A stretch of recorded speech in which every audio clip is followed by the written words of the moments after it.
नमस्कार मित्रांनो, आज आम्ही जिल्हा परिषद प्राथमिक शाळा गोळसपाडा येथील विद्यार्थ्यांना थेट द्राक्षाच्या बागेमध्ये घेऊन आलोय। द्राक्ष शेती कशी केली जाते, झाडाला द्राक्षे कसे लागतात, द्राक्ष शेती कशी करावी याचं आज आम्ही आमच्या विद्यार्थ्यांना प्रत्यक्ष अध्ययन अनुभूती देणार आहोत। हे आहेत मुलांना द्राक्षे, बरोबर आहे? तुम्हाला छान वाटतं द्राक्षाच्या बागेमध्ये येऊन? द्राक्षाचं हे काय आहे? झाड असते, द्राक्षाची वेल असते, वेल असते, त्याला खोड म्हणतात। तेव्हा हे असं खोड आहे आणि हे मात्र वरती काय पसरते, ह्याची वेल पसरते। या वेलीला हा आधार दिला जातो तारेने आणि अशा पद्धतीचे द्राक्षे लागले जातात। तुम्हाला सगळ्यांना द्राक्ष आवडले? पण द्राक्ष आपण द्राक्षाचे घे तुला हे बघ, हे बघ,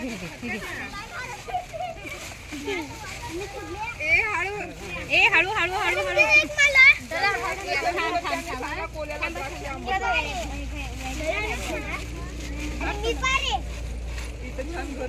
शेतकरी आहेत त्यांना विचारून आपण द्राक्षाच्या बागेमध्ये आज आपण प्रवेश केलेला आहे। त्या सगळ्यांना आपण थँक्यू म्हणूया। ज्या शेतकरी आपल्या ज्या शेतकऱ्यांनी थँक्यू म्हणा सगळ्या, पण त्यांचे आभार व्यक्त करूया, म्हणा थँक्यू। ओके, चला।